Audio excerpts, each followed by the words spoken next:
Coop, and this is the What by Coop. And it's Media Monday, and I got a couple of stories for y'all. So here we go.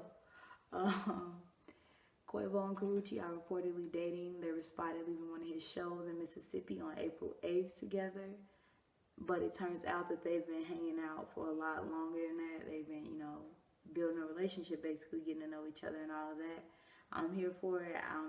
I think it's a cute relationship. Unexpected. I wouldn't expect those two, but cute. I'm happy for it. I'm here for it.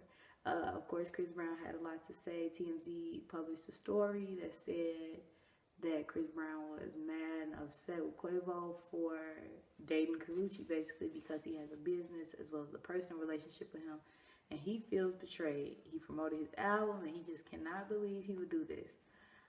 Chris Brown in turn responds and says, "That is not true at all. I never said that. That's not how I really feel. I don't even care. Yada, yada, yada." But the thing is, he responds every single, his response triggered a response from them, and which triggered a response from him, which triggered a response from them. And it's just a lot of back and forth. And he needs to just learn when to not respond. Some stuff is not worth responding to. You don't need to respond to everything. Because he's just creating a lot of backlash. It's just going to keep going on and on and on. He keep commenting on like a bunch of different posts on Instagram and Twitter and stuff like that, posting his own little Instagram videos and posts. You make it a big deal for something you claim not to care about, Chris, looking a little suspect. But anyways, I think he just needs to let Karrueche be happy and move on. She had a temporary restraining order on him. I think that's over now, but he still needs to just, focus on the other stuff that's going on in his life. And she just needs to, focus on her and Quavo. Neither Quavo or Karrueche have said anything like, they're still being silent, because this probably don't matter to them. They're just doing their own thing. And I'm down with that. Keep y'all silence. And I don't got nothing else to say about it, because now I'm finna be silent about the situation. Also, Janet Jackson is divorcing her husband, Wisam Maimana. If I said that wrong, my bad. I'm going to put it in over here or something. But yes, they're supposed to be divorcing after 5 years. Now, what's going around is everybody is saying, like, with most prenups in the celebrity world, the prenups have, like, checkpoints. If you stick around for this long, you get this much money. If you stick around for a little longer, you get more money. That's how they go. So they saying that the 5-year mark for Janet, she will receive $500 million if she stuck around that long. So they're divorcing after 5 years and 2 months. And everybody is like, oh yeah, Janet is doing this for the money. She planned this ahead of time. She wasn't really going to stay with him. And she also just had a baby in January, which also reaps financial benefits. And they also are saying that that was planned for her to go and have this baby and whatnot, because she knew she was going to divorce him for this money. While Janet is obviously worth a lot, she's Janet Jackson. She's estimated at about $175 million, but her husband, who is the CEO of a national business, is worth about $1 billion. So, of course, any extra she can get, she's going to take it. But the thing that is crazy is nobody even knows if she actually has a prenup with this man. They're just saying it because, for one, it's likely when you're two successful people.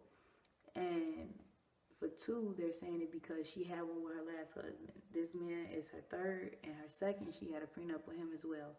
So they think, yeah, she probably had a prenup with this guy too.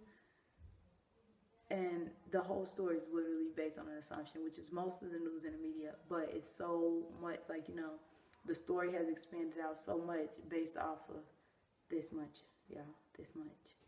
Which is most stories. I don't know why I'm acting all surprised. But that's the whole thing. The baby is reportedly going to stay with Janet when a separation is finalized.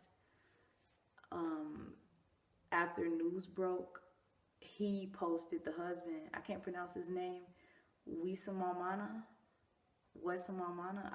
I don't want to mess it up, but the husband posted on his website a heartfelt statement about her something along the lines of how much he, you know, appreciates her and loves her, and he's thankful that, you know, he was able to receive her love and support, and that that's his very best friend, and they're gonna be together in the great forever. That's his words, not mine. Which is very touching. It's beautiful. It's sad, but you know, it's like it's a traumatic experience, I'm sure, to divorce somebody, period, especially after you just had a baby with them. I don't think it needs to be blown up as much as it is.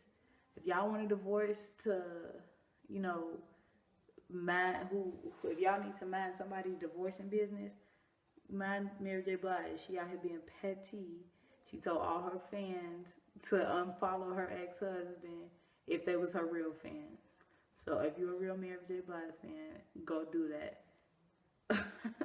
First of all, Janet does not seem like the type to capitalize on something like this. Why would she just have this baby? Why would she just stick around and waste 5 years of her life?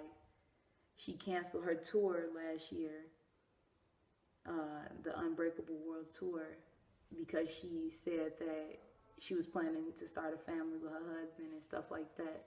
So now everybody is saying, oh, well, since she's divorcing, is the tour going to resume? Like, is the tour about to happen? But y'all, she still got to take care of this baby. She still got to be a mom now. So, also on my roster for news today, Isaiah Thomas's sister. Also on my roster for news today, point guard for the Boston Celtics, Isaiah Thomas. His sister, China Thomas, who's 22 years old, was killed in a car accident on Saturday. It was a one-car crash. It was a one-car accident. It was 5 o'clock in the morning, or around 5 o'clock in the morning. She was driving on the expressway out there in Washington, and her car skid about 50 feet and ran into a pole, and she died. This is really, really, really, really sad. It's really sad that, you know, I think it's mostly sad because he can't even really take the time to grieve. Even if he played a game last night against the Chicago Bulls. That was the opening game for the playoffs. He scored 33 points, although the Bulls won. But he did score 33 points. But even if he hadn't played in that game, even if he had gone home to his family and, you know, just stayed by their side for as long as he could,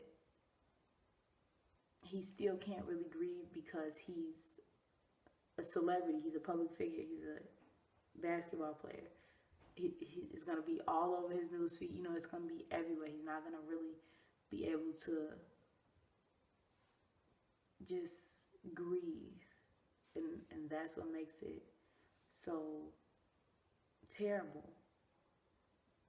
It's going to constantly, you know, he's going to constantly be reminded by it.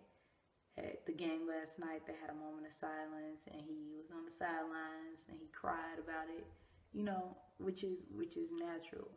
People were saying, like, you know, he shouldn't cry or whatever, especially in this state, like, you know, especially in the situation that he's in. You're about to play a game, a big game, which is not just about you, it's also about the team and all of that. They're saying, like, you know, he shouldn't have played, or he should have sucked it up better. I don't agree. It's a very natural emotion. He still went out there and did what he had to do for his team, and he did the best he could under the circumstances that he could. And in most cases, basketball is probably his escape. Not probably, it is his escape, I'm assuming. That probably helped take his mind off of it a little, to be there. It may have been distracting to have that in the back of his mind, but it probably helps him ease the pain of that. And either way, it's difficult. You know, two important things, two serious things, two significant events. What do you do? What do you do? I just, you know, my condolences. That's all I can really say, because I don't move on from it. And in event news, we got the Summerfest. which is in Milwaukee, Illinois. I was really excited when I saw this. Every time I talk about it, I refer to it as a mini Coachella because it's around Coachella time.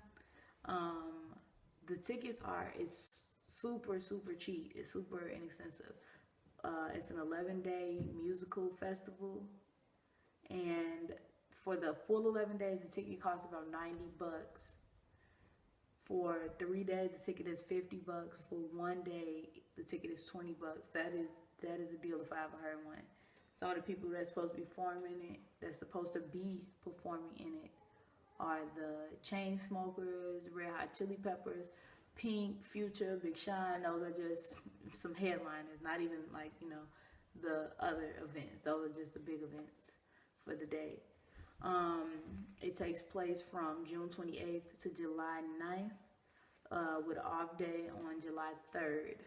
I'm excited about it. I plan on being there, so maybe y'all will see me. I'm not telling y'all what days I'm going. But yeah, that's going on. And on that note, everybody, peace.